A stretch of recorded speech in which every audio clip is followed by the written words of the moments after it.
वा पाटील मराठे पाणीपतावर हारले, तुम्ही जिंकला. कुणावर आरोप करताना त्याला पहिली प्राथमिक नोटीस द्यावी लागते, जी मला अजून मिळालेली नाही. त्यांना येऊ दे, शेवटी मी पण पाटलाचं पोरग आहे. मी इशारा कोणाला देत नाही, माझं कोणी वैरी नाही आहे. आणि हे सगळा इंटरव्ह्यू तुम्ही लावा. बिलकुल, हा इंटरव्ह्यू आम्ही पूर्णपणे दाखवणार आहोत. मराठा समाज हा गोरगरीब आहे आणि त्यांची अवस्था अतिशय बिकट आहे. जे कमी बुद्धीचे आहेत त्यांच्या हाताखाली मला काम करावं लागलं. नक्की तुम्हाला म्हणायचं काय होतं, मला मी तेच विचारतो. नाहीये, मी हैदराबाद गॅझेट बद्दल बोलत होतो, मी आरक्षणाबद्दल बोलत नव्हतो. हैदराबाद गॅझेट आणि सातारा गॅझेट असं काही नाहीये. ज्या हंटर साहेबासमोर महात्मा फुलेंनी साक्ष दिली, त्या हंटर साहेबांनी 1882-83 नंतर ऑल इंडिया लेवलवर 33-34 मोठी गॅझेट तयार केली. ही इंडियाची, ब्रिटिश इंडियाची गॅझेट्स आहेत. तर भाग्यवंत राजकारणी कुटुंब आहेत, तो म्हणजे मराठी समाज नव्हे की लेखकाला जात नसते.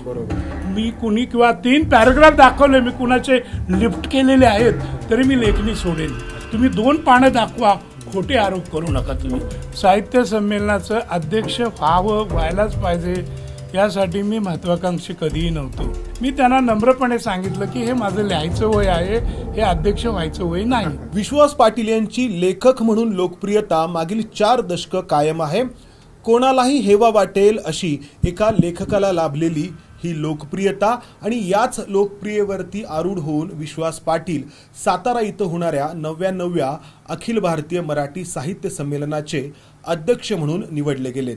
अर्थात त्यांच्या या लोकप्रियतेला नेहमीच वादाची एक किनार देखील राहिलेली आहे आणि म्हणूनच जणू ते नेहमी चर्चांमध्ये देखील राहिलेले आहेत. आत्ता अध्यक्ष म्हणून निवडल्यानंतर तर या सगळ्या चर्चांच्या ते केंद्रस्थानी असणार आहेत. आपल्यासोबत बोलण्यासाठी आहेत सर. नमस्कार. आणि सर्वात आधी खूप खूप अभिनंदन, अध्यक्षपदी तुमची निवड झाली त्याबद्दल. धन्यवाद. हो सर, आपण हा इंटरव्ह्यू, ही मुलाखत राजहंस प्रकाशनच्या कार्यालयामध्ये करतो आहोत, ज्या राजहंस प्रकाशननी तुमची पानिपत ही कादंबरी प्रकाशित केली. खरं तर पानिपत नंतर अनेक ऐतिहासिक कादंबऱ्या आहेत. महानायक आहे, संभाजी आहे, झाडाझडती आहे, चंद्रमुखी आहे. तुम्ही कवी आहात, चित्रपट निर्माण केलेले आहेत, सनदी अधिकारी आहात. इतका मोठा तुमचा कामाचा परीघ राहिलाय. मात्र पानिपतकार हे जे बिरुद आहे तुमच्या नावाला चिकटलेलं, ते आजतागायत आहे. तर त्यावेळी वयाच्या 28व्या वर्षी तुम्ही ही प्रकाशित केली. त्यावेळी तुम्ही या राजहंसच्या इथल्या पुण्यातल्या कार्यालयात येत असाल आणि आज नियोजित अध्यक्ष म्हणून साहित्य संमेलनाचे या ठिकाणी आहात. खूप मोठा पट आहे. तर कसं बघताय याकडे? बघायचं म्हणजे हा अनुभवाचा, जीवनाच्या अनुभवाचा भाग आहे. ज्या वेळेला मी राजहंसकडं पानिपत घेऊन आलो होतो, त्यावेळेला मी नौका होतो आणि त्यावेळेला माझ्या हातामध्ये मला वाटतं 6 की 7 अशा फाईल्स होत्या आणि त्या फाईल्स घेऊन मी पुण्यातून फिरत होतो. एकूण 12 प्रकाशकांना मी ते स्क्रिप्ट दिलेलं होतं. त्यापैकी बहुतांशी जणांनी न वाचता परत केलं, कारण एक नवीन लेखक काय लिहिणार आहे असा त्यांना प्रश्न होता. पण दिलीप माजगावकरांना पानिपत या विषयामध्ये मी लिहितोय यामध्ये खूप त्यांना इंटरेस्टिंग काहीतरी वेगळं वाटलं, चमक वाटली आणि ते म्हणाले मी पाहतो. आणि एकदा मात्र ते हस्तलिखित त्यांनी अथपासून इथपर्यंत वाचलं आणि मला सांगितलं की वा पाटील, मराठे पाणीपतावर हारले, तुम्ही जिंकला. क्या बात आहे. आणि आज तुम्ही या राजहंस प्रकाशनकडून खरं तर विश्वास पाटील सरांचा या ठिकाणी सत्कार करण्यात आलाय. तर हा जो काही आहे एक वेगळा योगायोग आहे, म्हणजे पहिला सत्कार पुण्यामध्ये होतोय या निमित्ताने. हो हो सर, आता साहित्य संमेलनाचे अध्यक्ष म्हणून जेव्हा तुमची निवड झाली तेव्हा मनामध्ये काय तुमच्या भावना, पहिल्या भावना काय होत्या? आत्तापर्यंत लेखक म्हणून तर तुम्हाला लोकप्रियता लाभलेली, लोकांकडून एक रेकग्निशन ज्याला म्हणतो आपण, तर ते तर तुम्हाला गेली 4 दशकं आपण पाहतो आहोत. मी नम्रपणे तुम्हाला सांगेन की साहित्य संमेलनाचं अध्यक्ष व्हायलाच पाहिजे यासाठी मी महत्वाकांक्षी कधीही नव्हतो किंवा मी त्याच्या पाठीमागं कधीही लागलेलो नव्हतो. उलट 2009 साली पुण्यामध्ये ज्यावेळेला साहित्य संमेलन झालं त्यावेळेला मुंबईला येऊन डॉक्टर सतीश देसाई आणि आपले मुलाखतकार सुधीर गाडगीळ आमचे मित्र सुधीर गाडगीळ हे दोघं आणि काही कार्यकर्ते माझ्याकडे आले होते आणि म्हणाले होते पुण्यात साहित्य संमेलन आहे आणि आम्हाला तरुण अध्यक्ष पाहिजे, तर तुम्ही अध्यक्ष व्हा. म्हणजे ही गोष्ट कधीची, ही साधारणतः 16-17 वर्षापूर्वीची. मी त्यांना नम्रपणे सांगितलं की हे माझं लिहायचं वय आहे, हे अध्यक्ष व्हायचं वय नाही. आणि नंतरही अनेक वेळेला विचारणा झाली होती, पण मी यासाठी महत्वाकांक्षी होतो असं नाही. पण अलीकडच्या काळामध्ये काही मित्र माझे म्हणायला लागले की आता ही वेळ आलेली आहे, तुमचं बऱ्यापैकी भर साहित्यात घालण्याचा तुम्ही प्रयत्न केलेला आहात, तर तुम्ही आता नाकार देऊ नका. अच्छा, त्यामुळे तुम्ही यावेळी स्वीकारलं. सर, तुमच्या कादंबऱ्यांकडे आपण जर एक रूढार्थाने एक 2 भाग होतात, एक ऐतिहासिक कादंबऱ्या पानिपत, महानायक संभाजी, आणि दुसरीकडे वास्तवाला भिडणाऱ्या ज्या आहेत सामाजिक कादंबऱ्या आहेत, झाडाझडती आहे, चंद्रमुखी आहे. तर यापैकी कुठली, म्हणजे प्रत्येक कलाकृती एक अपत्यच असतं लेखकाचं, पण सर्वाधिक लोकप्रियता अर्थातच ऐतिहासिक कादंबऱ्यांना लाभते, तुमच्या लाभलेली आहे. तर मग हे तुम्ही कसं निवडलं की म्हणजे आपल्याला ऐतिहासिक कादंबऱ्या पण लिहायच्यात पण त्याच्यात अडकूनही पडायचं नाहीये? नाही, मी मुद्दाम नम्रपणे असं सांगेन की पानिपत कादंबरी ऐतिहासिक म्हणून जेवढ्या प्रचंड प्रमाणात लोकांनी स्वीकारली किंवा तिच्या आवृत्त्या निघाल्या, तशाच झाडाझडती कादंबरीची सामाजिक कादंबरी म्हणून सर्वात जास्त विकली आणि खपली गेलेली कादंबरी आहे. मुळात मी ऐतिहासिक कादंबरी आणि सामाजिक कादंबरी असा फरकच करत नाही, तो मला फरकच मान्य नाही. म्हणजे विद्यापीठी अभ्यासासाठी असेल किंवा ग्रंथालयामध्ये असे वेगळे कप्पे करण्यासाठी तुम्ही ऐतिहासिक सामाजिक म्हणा, माझ्या दृष्टीनं प्रत्येक गोष्ट ही माणसाची गोष्ट असते. आता नुकतीच माझी द ग्रेट कांचना सर्कस नावाची एका तरुण सर्कस चालवणाऱ्या मुलीवर तिथे रंगूनवर बॉम्बफेक होते आणि ती 2,500 किलोमीटर चालून आपले वाघशिंह घेऊन कसे येते, ही अशी रोमहर्षक कथा लिहिलेली आहे.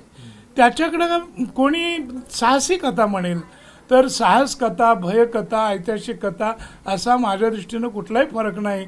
प्रत्येक कहाणी ही माणसाची कहाणी असते. नाही, यालाच अनुसरून एका बाजूला तुम्हाला खूप लोकप्रियता मिळाली आहे, दुसरीकडे अर्थात तुम्ही समीक्षकांबद्दल तुमची मतं ठाऊक आहेत की तुम्ही लोकप्रिय आहेत तेच लिहिता, असंही एक म्हटलं जातं की जे लोकांच्या भावनांना हात घालेल, अस्मितांना फुलवेल असं लिहिता, असंही म्हटलं जातं. आता ते म्हणणाऱ्याला मी काय करणार. आता महाराष्ट्रातली सहकार चळवळ, या सहकार चळवळीवर मी उत्तम अशी नागकेशर नावाची कादंबरी लिहिली, जी दुर्दैवानं त्यामध्ये जो रोग आलेला आपला कोरोनाच्या काळामध्ये आली, त्यामुळे लोकांच्या लक्षात आली नाही. ती त्या विषयावरची वेगळी कादंबरी आहे. किंवा मी छत्तीसगडला गेलो, छत्तीसगडचे मी नक्षलाईट एरियातले अनुभव बघितले. तिथं माझ्या असं लक्षात आलं की मुलं आणि मुलींना एक तर पोलिसात पोलिसात नोकरी करावी लागेल किंवा बंदूक घेऊन नक्षल व्हावं लागेल. त्या पेचात अडकलेल्या पिढीवर मी धुडिया नावाची कादंबरी लिहिली. तर अशा वेगवेगळ्या कादंबऱ्या, किंवा पांगिरा ही पिण्याच्या पाण्याचा आणि शेतीच्या पाण्याचा प्रश्न, संपूर्ण गावाची प्रश्न आहे. विस्थापितांची झाडाझडती आहे, तमाशा कलावंतांची गाभुळलेल्या चंद्रमणात आहे. असे वेगवेगळे प्रकार मी करतो. आणि लक्षात घ्या, मी फक्त कादंबऱ्या लिहिलेलं नाही, माझी काही वेगळे ग्रंथ आहेत. उदाहरणार्थ not gone with the wind नावाचं जगभरामध्ये गाजलेले साहित्यकृतीवरचे अभिजात सिनेमे आणि साहित्यकृती यांचा फरक दाखवणारे not gone with the wind हे माझं पुस्तक, हे भारतीय ज्ञानपीठानं सुद्धा हिंदीमध्ये प्रकाशित केलेलं आहे. किंवा अण्णाभाऊंची दर्दभरी दास्तान या नावाचं मी चरित्र लिहिलेलं आहे. किंवा रणांगण सारखं नाटक आहे. मला असं वाटतं की लेखकाला प्रकृतीप्रमाणे त्या त्या वेळेला ते वाटेल ते त्यांनी लिहावं. पण याच्यामध्ये काय, किंवा याची मुंबईच्या जळत्या धुमसत्या गिरण गावाची कहाणी, लस्ट फॉर लालबाग नावाची वेगळी कहाणी मी लिहिली. तर वेगवेगळे विषय मी हाताळले. सुरुवातीलाच आपण म्हटलं की विश्वास पाटील सरांच्या लेखनाचा पट खूप मोठा आहे आणि म्हणूनच ते कोणत्या एका कप्प्यामध्ये अडकले नाहीत. खूप सगळ्या विषयांना त्यांनी शब्दरूप दिलेलं आहे. सर, आता तुम्ही अण्णाभाऊ साठेंच्या या तुम्ही लिहिलेल्या पुस्तकाचा उल्लेख केला.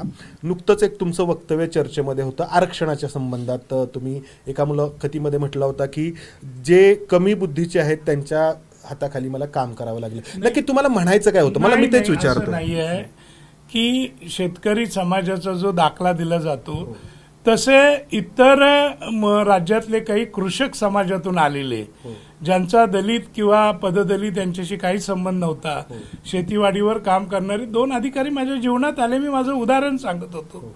मी हैदराबाद गॅझेट बद्दल बोलत होतो, मी आरक्षणाबद्दल बोलत नव्हतो, पण कोणीतरी ते ट्विस्ट करून तेवढे शब्द वापरले. ते आरक्षणाबद्दलचं माझं मत नाही आहे. आणि मुळात ज्या वेळेला मी मराठ्यांच्या रिझर्वेशनवर बोलतो त्यावेळेला मला नेमकं हेच सांगायचं असतं की महाराष्ट्राच्या राजकारणातली जी 60-70 भाग्यवंत राजकारणी कुटुंब आहेत तो म्हणजे मराठी समाज नव्हे. मराठा समाज हा गोरगरीब आहे आणि त्यांची अवस्था अतिशय बिकट आहे. प्रत्येक गावामध्ये तुम्हाला 200, 100 बिन लग्नाची मुलं मुली दिसतील, कारण त्यांना नोकऱ्या नाही. तर मुलगीला बेकाराला देण्याऐवजी मुलगी म्हणते बाबा मी तुमच्या घरी विहिरीमध्ये जीव देईन, तुमच्या घरी राहीन. मुलींची लग्न नाहीत, मुलांची नाहीत. याकडे कुठेतरी लक्ष जावं यासाठी मी हा मुद्दा मांडला. अन्यथा मी तुम्हाला पुन्हा सांगतो की लेखकाला जात नसते. कोणत्याही लेखकाला किंवा कवीला जात नसते.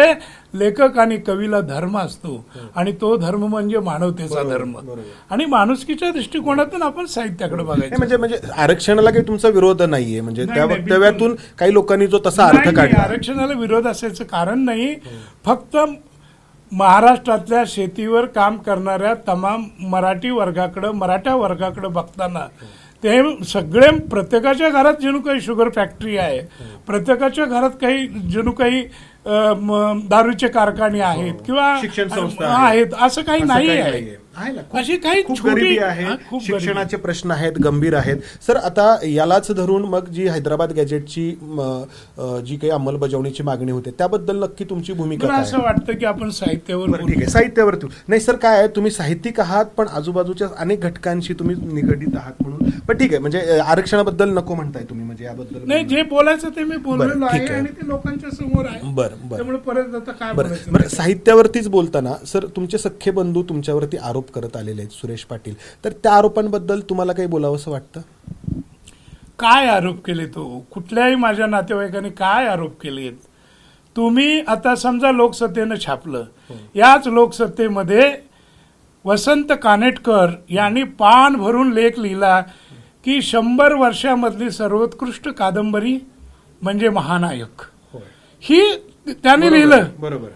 आणि 3 महिन्यापूर्वी याच लोकसत्तेमध्ये अमिताभ घोष या नावाचा जागतिक दर्जाचा कादंबरीकार त्याची मुलाखत आलेली आहे. आणि त्या मुलाखतीमध्ये माझा आवडता भारतीय लेखक म्हणून विश्वास पाटलाचं नाव घेतलं जातं आणि तेही लोकसत्तेमध्ये छापून येतं. हा विरोधाभास नव्हे का?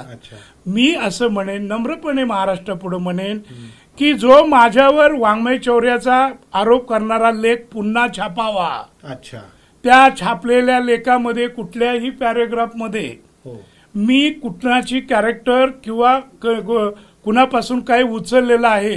3 पानं जरी माझी 800 पानाची कादंबरी आहे, 3 पानं जरी मी कुणी किंवा 3 पॅरेग्राफ दाखवले मी कुणाचे लिफ्ट केलेले आहेत तरी मी लेखणी सोडेन. पण ज्या वेळेला लस्ट फॉर लालबाग ही कादंबरी आली, माझ्याकडे आहे ती कादंबरी आता, 2 महिन्यामध्ये 3 आवृत्त्या निघालेल्या होत्या. गिरणीचा संप आणि गिरण्यांची विक्री हा विषय कुणाला तरी वाढू द्यायचा नव्हता म्हणून त्याच्या भोवती एक स्कॅन्डल बनवलं आणि या स्कॅन्डल मध्ये तुमचा कोणी जवळचा नातेवाईक उभा केला आणि त्यानंच तुमच्यावर आरोप केला की त्यांच्यातलं उचललंय, म्हणजे चर्चा मुख्य विषयाची बाजूला राहते. तर अशा पद्धतीने ती कादंबरी दाबण्यासाठी तो प्रयत्न झाला. आता गेल्या वर्षी कन्नडमध्ये शोषणे या नावानं लस्ट फॉर लालबाग आलेली आहे. आता मल्याळम मध्ये चिंदा प्रकाशन कडून लस्ट फॉर लालबाग येते, इंग्रजीमध्ये येते. ते घसघशीत नाणं आहे. ते दाबण्याचा प्रयत्न केला तरी दबलं जाणार नाही आणि हे साहित्यबाह्य आरोप आहेत. दुसरं मला खूप वाईट वाटतं की अरे जो लेखक जवळजवळ 10,000 पानं लिहितो, गेली 40 वर्ष लिहितो आहे, ज्याचं भारताच्या 9 भाषेमध्ये फक्त छापलं जात नाही, 10 हिंदीमध्ये ज्ञानपीठच, भारतीय ज्ञानपीठनं, ज्याला ज्ञानपीठ म्हणून तुम्ही बागुलबुवा तयार करता, नरसिंह रावनी 1992 साली पानिपत पहिल्यांदा ज्ञानपीठतर्फे छापली. माझे 7 ग्रंथ ज्ञानपीठनं छापलेले आहेत. महानायक सारख्या कलाकृतीच्या 15 आवृत्त्या ज्ञानपीठनं काढलेल्या आहेत. तर हे सगळं माझ्याकडे असताना मी कशाला कुणाचं चोरायला जाईन? आणि चोरलं म्हणतात, ठीक आहे, तुम्ही 2 पानं दाखवा, खोटे आरोप करू नका. तुम्ही कसं चोरणं शक्य आहे आणि काय चोरायचं कारण आहे? माझ्याकडे एवढे प्लॉट आहेत, मी लोकांच्यात एवढा वावरतो, रमतो, त्यांच्या भावना जाणून घेतो. तर मला वाटतं की अशा पद्धतीचे निराधार आरोप कुणी करू नये. आणि त्याच्या मागची सगळी साहित्यबाह्य कारणं आहेत, ती खूप मोठी आहेत आणि मला त्या विषयावर बोलायला लावू नये.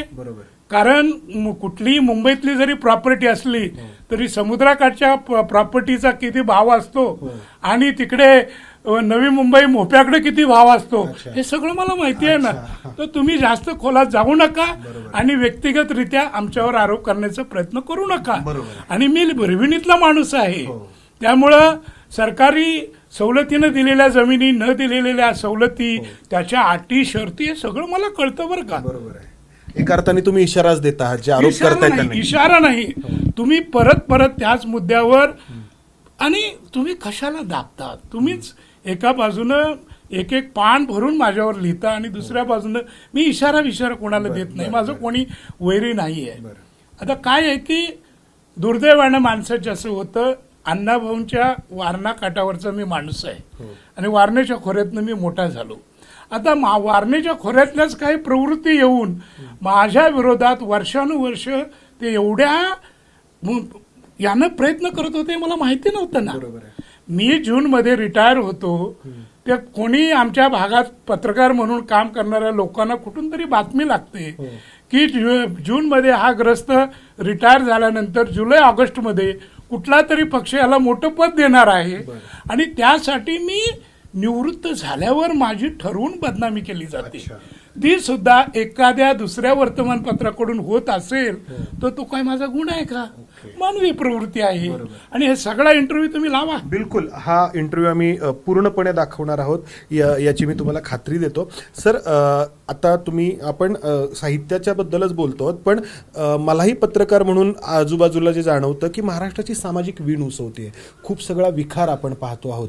तुम्ही अण्णाभाऊ साठेंवरती लिहिलेलं आहे, अनेक वेगवेगळे विषय हाताळलेले आहेत. तर याबद्दल तुम्हाला एक लेखक म्हणून काय वाटतं की आपण इतका सगळा ऐतिहासिक पट मांडतो, वेगवेगळ्या सामाजिक समस्या मांडतो, आंतरराष्ट्रीय पातळीवरती पण हे जे काही साहित्य आहे ते तुमचं पोहोचलेलं आहे किंवा ते विषय तुम्ही हाताळता, पण आत्ता महाराष्ट्राची सामाजिक वीण उसवतीये असं तुम्हाला वाटतं? म्हणजे आपण म्हणतो की फुले, शाहू आणि आंबेडकरांचा हा महाराष्ट्र आहे. फुलेंपासून शाहूंना, शाहूंपासून आंबेडकरांना असा वेगळं करण्याचा काही प्रयत्न होतोय असं वाटतं तुम्हाला? त्याच्यामध्ये बऱ्याच गमती जमती आहे. मी बऱ्यापैकी सखोल अभ्यास केलाय. मी माझं सगळं बाजूला ठेवून मी सखोल अभ्यास केलेला आहे. आणि मी असं सांगतो की बरेचसे मोठे निर्णय चर्चेविना सखोलपणे अभ्यास न करता झालेले आहेत, त्याची सगळी फळं आहेत, बाकी काही नाही. बरं, अच्छा. सर, म्हणजे एक आरक्षणाबद्दल तुम्ही म्हणताय, पण म्हणजे हैदराबाद गॅजेटची अंमलबजावणी करायला हरकत नाही असं तुमचं म्हणणं आहे? हैदराबाद गॅजेटची अंमलबजावणी करायला हरकत नाही, हैदराबाद गॅजेटची एक प्रेरणा म्हणून स्वीकारावं. अच्छा, हैदराबाद गॅजेट. आणि मग सातारा गॅजेट आहे किंवा इतर कोल्हापूर गॅजेट आहे, त्याची अंमलबजावणीची मागणी होतीये, तर त्याबद्दल पण तुमचं म्हणणं आहे की नाही? हे बघा, प्रत्येक गॅजेट वेगळं आहे. मुळात लोकांना हैदराबाद गॅजेट आणि सातारा गॅजेट असं काही नाहीये. लोकांना कल्पना नाही, तसं नाही. मुळात ज्या हंटर साहेबासमोर महात्मा फुलेंनी साक्ष दिली, त्या हंटर साहेबांनी 1882-83 नंतर ऑल इंडिया लेवलवर 33-34 मोठी गॅजेट तयार केली. ही ब्रिटिश इंडियाची गॅजेट्स आहेत. त्याच्यानंतर त्याच्यातले काही प्रोव्हिन्शियल गॅजेट आहेत, आणि 1909चं प्रोव्हिन्शियल गॅजेट जे आहे त्यामध्ये हैदराबाद डॉमिनियनचा भाग आहे. तर त्यातून आपण संदर्भ शोधायचे आहेत. सर, शेवटचा प्रश्न, एकदा साहित्य संमेलनाचं अध्यक्ष बनलं की जणू काही आता सगळं लेखन जे आहे तर ते आपण भरून पावलेलो आहोत असं काहींचं मत बनतं. मात्र महाराष्ट्राला तुमच्याकडून, मराठी भाषिकांना तुमच्याकडून आणखी बरंच काही अपेक्षित आहे. तर नवीन काय तुम्ही देणार आहात मराठी साहित्य विश्वाला? बघा, आता नुकतीच माझी द ग्रेट कांचना सर्कस नावाची अत्यंत वेगळी कादंबरी आलेली आहे, जी मराठीमध्ये येण्याआधी हिंदीमध्ये आली. 4 अवॉर्ड त्याला मिळालेले आहेत. आणि नुकसान कसं होतं, तुम्ही ज्यावेळेला वर्तमानपत्रातून कोल्हेकुई करता, मध्ये मला इंदिरा गोस्वामी नावाचा 3 लाखाचा अवॉर्ड मिळाला. 3 लाखाचा, आणि 10,000 लोक होते आसामच्या ब्रह्मपुत्रेच्या काठी. तिथं माझा सन्मान झाला. माझ्याकडे विडी त्याचा सगळं आहे, म्हणजे चित्रफिता आहे. आणि तो पुरस्कार माझ्या आधी महाश्वेता देवी यांना मिळालेला होता आणि भैरप्पांना मिळालेला होता. हा 3रा पुरस्कार मला मिळाला. तुम्ही 2 नावं घेतली आणि मोठी नाव आहे. महाश्वेता देवींना मिळाला, भैरप्पांना मिळाला, 3रा मला मिळाला. पण त्या काळात ठरवून माझी जी बदनामी करण्यात आली, त्यामुळे एवढा अत्युच्च पुरस्कार मिळून त्याची साधी कुणी नोंद पण घेतली नव्हती. आणि ज्यांनी हे सगळं कुभांड रचलं वारणाकाठच्या लोकांनी, तेच आता संभावितपणे म्हणतात 2 वर्षे पाटील याच्यामध्ये नव्हते. आणि अशा काही फायली बिली नव्हत्या, हे मी तुम्हाला सांगतो. कुठल्याही फायली नव्हत्या. आणि ते फायली आहे, आरोप झाले, पुढे काही झालं. तुम्ही नोटीस देऊ शकलेलं नाही. भारताची राज्यघटना डॉक्टर बाबासाहेब आंबेडकरांनी लिहिलेली आहे. कुणावर आरोप करताना त्याला पहिली प्राथमिक नोटीस द्यावी लागते, जी मला अजून मिळालेली नाही. मग मला जर नोटीसच दिलेलं नाही तर माझी तुम्ही चौकशी कसली करणार?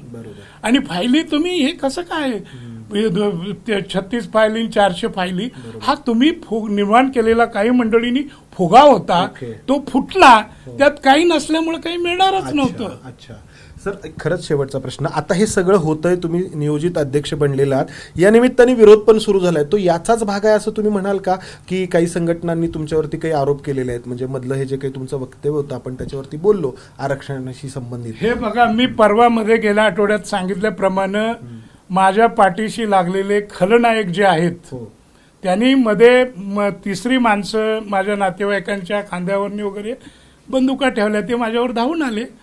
आता त्यांच्याकडूनही काही होईना, जातीय रंग देण्याचा प्रयत्न केला, काही घडेना.